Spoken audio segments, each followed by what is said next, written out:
The High Court in Pretoria has issued an order allowing for medicine containing ivermectin to be used to treat COVID-19 patients. This follows a settlement reached between AfriForum and a Pretoria East doctor in their fight for access to the drug. The South African Health Regulatory Authority has also been instructed to report any new developments around the drug to a judge every 3 months. Joining us is the head of research at AfriForum, Pretoria East, and the UKZN Acting Deputy Vice Chancellor of Research, Professor Moshabela. Barend, let me begin with you, and perhaps you can just talk about how AfriForum has responded generally to the settlement that has been reached in court. Yes, so of course we are really happy with the settlement that was made in order of court, because the short and the long of it is that there is now easier access to ivermectin possible, because doctors can now prescribe ivermectin and patients can obtain compounded ivermectin without the Section 21 application process, which of course is quite a cumbersome process. Then of course we are also really glad, and the other applicants, that we were awarded some costs. And lastly, the judge also ordered something that was not originally part of the settlement, and that is the fact that SAHPRA needs to report back on basically the status quo of ivermectin every 3 months. And the court also laid down a legal process should any of the parties require any further relief. Of course, it's important, this issue of SAHPRA reporting to a judge every 3 months. Professor Moshabela, I'm going to bring you in here. How much of that speaks to the fact that the evidence around ivermectin, by and large, still seems to be rather inconclusive in terms of how it interacts with COVID-19, and if in fact it can be seen as a viable treatment for those who are experiencing symptoms from COVID-19? Thanks, Kathy. Greetings to you and your viewers. I find this case really interesting, and I think that it's going to set a really interesting precedence in the country in terms of how we engage with new medication or medical products, especially when it comes to how that relates to the science, the value for people and the validity of the science. And that, of course, then affects the regulatory bodies, and how that then is going to later affect the courts if new cases of litigation can arise from the medicines that are prescribed. But what I think SAHPRA is basically being asked to do here is the fact that at the moment SAHPRA does not necessarily have an obligation to provide an update on their reviews of the evidence around ivermectin. And you would normally expect that perhaps they would provide such updates to the Minister of Health or to some other kind of authority.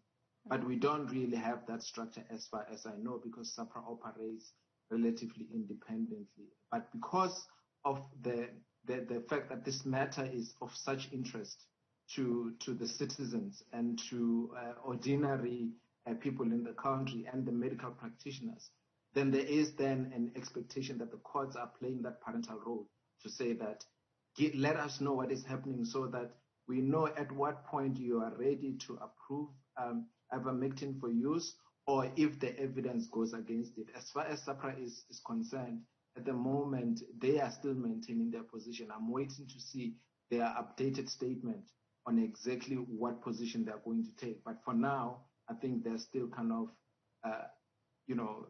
saying that, they stick by what they had decided. I want to just continue on the issue of precedent that you've mentioned there, Professor Moshabela. In an ideal world, is this the kind of case that should have been adjudicated on by the courts, or is this a matter that should be left ultimately and completely in the hands of scientists? Yeah, I think from my end, there is an aspect that has to do with science, science discussion. And in fact, I have, because I chair the Standing Committee on Health for the Academy of Science of South Africa, we've brought this issue up and we are having a discussion with experts around the science itself. later on this month. And it is that function that I think bodies like ASAF, the Academy of Science, should really be taking on. It's unfortunate that, in my view, with ivermectin, a lot of the people in the scientific community are of the same consensus that the science that's available in itself does not necessarily support the approval of ivermectin for use. However, there has been a lot of interest on the side of beneficiary users, the people, in terms, and practitioners, in terms of interest in using this drug. And so we don't really have, Kathy, at the moment, a platform whereby you could bring together scientists and bring together practitioners and bring together citizens to resolve such a matter. That's why I do think that there's a scientific side of it, but there are other parts of it which are legal, ethical, and so forth. Baron, all of these are things that you would have had an opportunity to consider before taking this matter to court. What ultimately persuaded you beyond part of what the medical sector is saying and how divided it is on this issue? Well, of course, this is something where we are definitely not agreeing. There's these voices that are saying that there's not enough evidence. And then, of course, there are lots of voices, of course, including scientific voices that say we've got sufficient evidence. Of course, you've got a group of specialist doctors in the United States, the FLCCC, that is actually using ivermectin, and they're achieving great results. You can name a few countries. You can name Peru, you can name Argentina, Brazil, the Uttar Pradesh region in India, where they are using this on a very wide scale. You know, even if you look at the WHO, at their own documents, they say that you can not only look at randomized controlled trials when considering a medicine. And what is really interesting is that even when the decision was taken to include ivermectin as a medicine on the WHO essentials medicines list, there was, of course, randomized controlled trials, but not so many. There was also some observational studies, and there was widespread use. And the WHO then basically said, listen, we've got randomized controlled trials, we've got observational studies, we've got widespread use in certain countries, and based on this complete body of evidence, we will include this in the essential medicines list.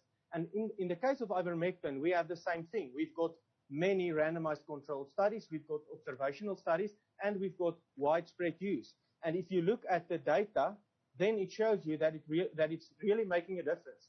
There might be a debate about how much difference it will make, but there's absolutely no debate about that it will actually make a big difference, or the evidence simply points to that. If you look at the meta-analysis conducted by the Evidence-Based Medicine Consultancy in the United Kingdom, and this is a company that actually does work for the WHO. I mean, so one of their findings is, for instance, that the risk of death will be reduced by something like 68%. And so in our minds, there's of course no doubt that there's ample proof that you should be using ivermectin. And again, what does this actually come down to? Sure. In the end, we are fighting a pandemic. We've lost many lives, and you need to do a risk-benefit analysis. We know that ivermectin is safe. It's got an exceptional safety record. It's been used for more than 4 decades, millions of dosages distributed. There's lots of evidence that's showing us that it can make a difference in COVID. So if you've got something really safe that can make a difference, why not use it? All right. Clearly, the debate still continues along the very same lines that it took when the conversation around ivermectin being used locally was first brought up. Baron Ace from AfriForum and Professor Musa Mushabela from the University of KwaZulu-Natal.